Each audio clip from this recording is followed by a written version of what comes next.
Good evening सभी को, जय हिंद। आज क्वेश्चन प्रैक्टिस करेंगे फिर से। तीसरा आंग्ल मैसूर युद्ध किस गवर्नर जनरल के कार्यकाल में हुआ था? तो इसका right answer B, Lord Cornwallis. Lord Cornwallis British संसद के लिए चुने जाने वाले पहले भारतीय कौन थे? तो इसका राइट आंसर हो जाएगा डी, दादा भाई नौरोजी। फिर नेक्स्ट की ओर चलते हैं।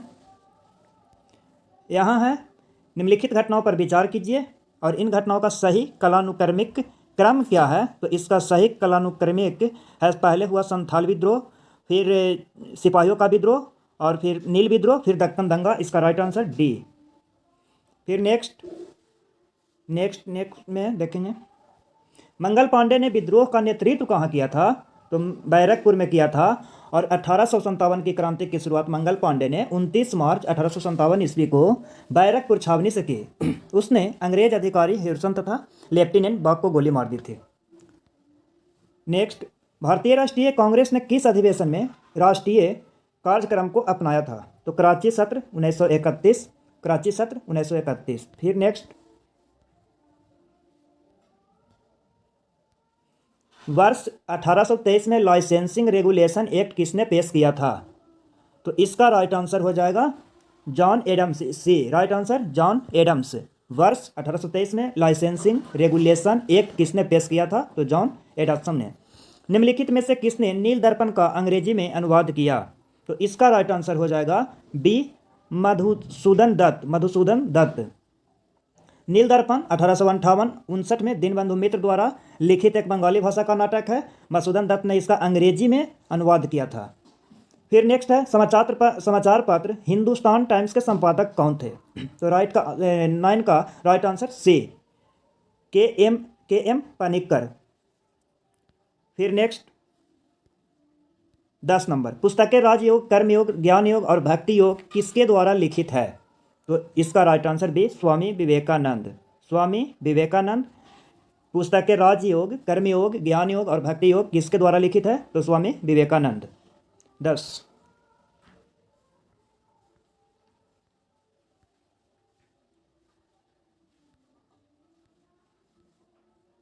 11 नंबर, किसके नेतृत्व में ठगी प्रथा का दमन हुआ था? 11 नंबर, तो colonel Sleeman. Colonel Sleeman, right answer D. इसका राइट आंसर डी। भारत में स्थानीय स्वशासन का जनक किसे माना जाता है? तो राइट आंसर रिपन, ए, रिपन को माना जाता है स्थानीय स्वशासन का जनक माना जाता है। लॉर्ड रिपन 1840 से 84 ने वायसराय के रूप में अपने कार्यकाल के दौरान स्थानीय भारतीयों की दुर्दशा को कम करने के लिए कई सुधार की शुरुआत की और इन सुधारों में प्रमुख स्थानीय स्वशासन की शुरुआत थी। नेक्स्ट है 13 नंबर, निम्नलिखित में से किसने 1904 के भारतीय विश्वविद्यालय अधिनियम को प्रतिगामी उपाय बताया है? 13 का राइट आंसर गोपाल कृष्ण गोखले, ए राइट आंसर होगा, गोपाल कृष्ण गोखले। कांग्रेस सोशलिस्ट पार्टी 1934 के गठबंधन के दौरान भारत का वायसराय कौन था? तो भारत का वायसराय कौन था? तो 14 का right answer Lord Willingdon. Lord Willingdon. फिर है नेक्स्ट, हम ब्रिटेन की आबादी 15 नंबर, हम ब्रिटेन की बर्बादी से अपनी स्वतंत्रता नहीं चाहते हैं किसने कहा? तो 15 का राइट आंसर महात्मा गांधी जी बोले कि हम ब्रिटेन की बर्बादी से अपनी स्वतंत्रता नहीं चाहते हैं। किसने कहा? महात्मा गांधी ने कहा। फिर है नेक्स्ट क्वेश्चन, दांडी मार्च के दौरान रघुपति राघव राजाराम गीत किस प्रसिद्ध संगीतकार द्वारा गाया गया था? तो इसका राइट आंसर हो जाएगा Digambar Vishnu Paluskar. Right answer A. Gandhi ji की अनुपस्थिति में भारत छोड़ो आंदोलन का नेतृत्व किसके द्वारा किया गया था?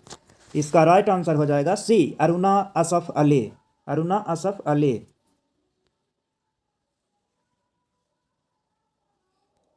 18 नंबर, निम्नलिखित में से किसने अपने शासनकाल के दौरान एक नया कैलेंडर, एक नई प्रणाली या सिक्का और नए पैमाने या वजन एवं माप की शुरुआत की थी? तो इसका राइट आंसर हो जाएगा ए, टीपू सुल्तान। निम्नलिखित में से 19 नंबर, निम्नलिखित में से किस आंदोलन के दौरान गांधी जी ने एक वर्ष में स्वराज का वादा किया था? 19 का, निम्नलिखित में से किस आंदोलन के दौरान गांधी जी ने एक वर्ष में स्वराज का वादा किया था? तो 19 का राइट आंसर ए, असहयोग आंदोलन।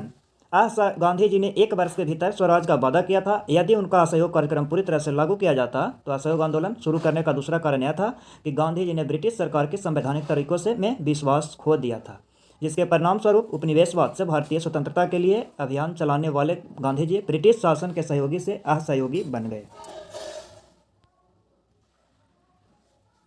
फिर है नेक्स्ट,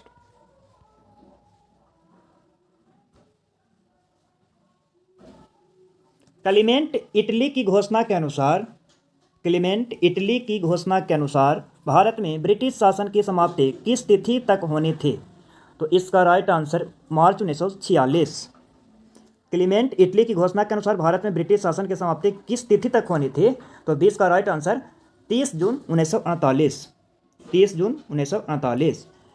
कैबिनेट मिशन भारत आया था, कब आया था? तो कैबिनेट मिशन आया था 1946, मार्च 1946 को आया था। फिर है नेक्स्ट, निम्नलिखित में कौन सा सिंधु घाटी सभ्यता के बारे में सही है? निम्नलिखित में कौन सा सिंधु घाटी सभ्यता के बारे में सही है? तो इसका राइट आंसर होगा, इनमें से सभी होगा। उन व्यापारियों के एक वर्ग का शासन था, नगर निगम लोगों की नागरिक सुविधाओं की देखभाल करता था, वे वास्ट्रोफोडोनिक शैली की स्क्रिप्ट का उपयोग कर रहे थे। इनमें से सभी, तो इनमें से सभी। 23 नंबर, रामायण महाभारत और मनुस्मृति निम्नलिखित में से किस अवधि के दौरान संकलित किए गए थे?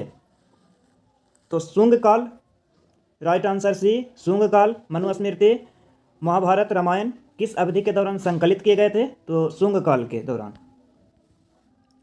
मथुरा और गंधार कला के बारे में निम्नलिखित में कौन सा कथन सही है? मथुरा और गंधार में, तो इसका राइट आंसर हो जाएगा ए, कनिष्क काल में इन दोनों कलाओं का विकास हुआ। कनिष्क काल में इन दोनों का विकास हुआ।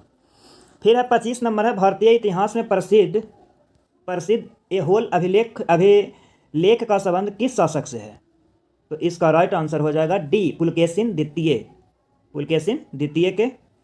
फिर नेक्स्ट है, निम्नलिखित में से किस विचारधारा को लोकायत दर्शन, जनता के दर्शन के रूप में भी जाना जाता है? तो 26 का राइट आंसर हो जाएगा सी, चावर्क।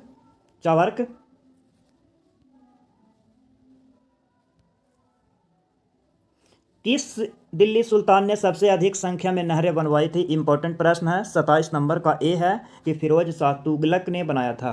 प्राचीन भारत के संदर्भ में वान भट्ट द्वारा लिखित अष्टांग संग्रह का संबंध है किस चीज से है? तो 28 का राइट आंसर बी, चिकित्सा से है।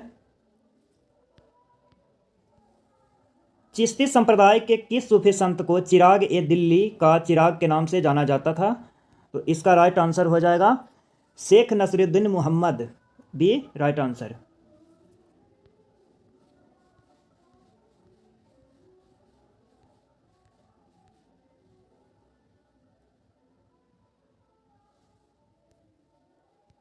दिल्ली सल्तनत में 30 नंबर, दिल्ली सल्तनत में इक्ता प्रणाली की शुरुआत किसने की थी? तो इल्तुतमिश ने किया था। इक्ता प्रणाली इल्तुतमिश ने किया था। पोमोलॉजी में किसका अध्ययन किया जाता है? पोमोलॉजी में किसका अध्ययन किया जाता है? तो फलों का किया जाता है, फलों का अध्ययन किया जाता है। और फ्लोरिकल्चर में फूलों का अध्ययन किया जाता है, ओलेरिकल्चर में सब्जियों का अध्ययन किया जाता है, और एंटोमोलॉजी में कीटों का अध्ययन किया जाता है। फिर से सुन लीजिएगा, फ्लोरिकल्चर में फूलों का अध्ययन, ओरिकल्चर में सब्जियों का अध्ययन तथा एंटोमोलॉजी में कीटों का अध्ययन किया जाता है। इकोमार्क प्रतीक निम्नलिखित में से किस से संबंधित है? इकोमार्क, तो 32 का राइट आंसर हो जाएगा पर्यावरण के लिए सुरक्षित सामग्री से, बी। एक अनविकृत ऊर्जा का स्रोत है, इसका राइट आंसर हो जाएगा पेट्रोलियम, बी। वर्ष 2011 के जनगणना के अनुसार निम्नलिखित में, वर्ष 2011 के जनगणना के अनुसार 0 से 6 वर्ष आयु वर्ग में बाल लिंगानुपात बिहार के किस जिला में सबसे कम था? तो वैशाली में सबसे कम था, ए इसका राइट आंसर।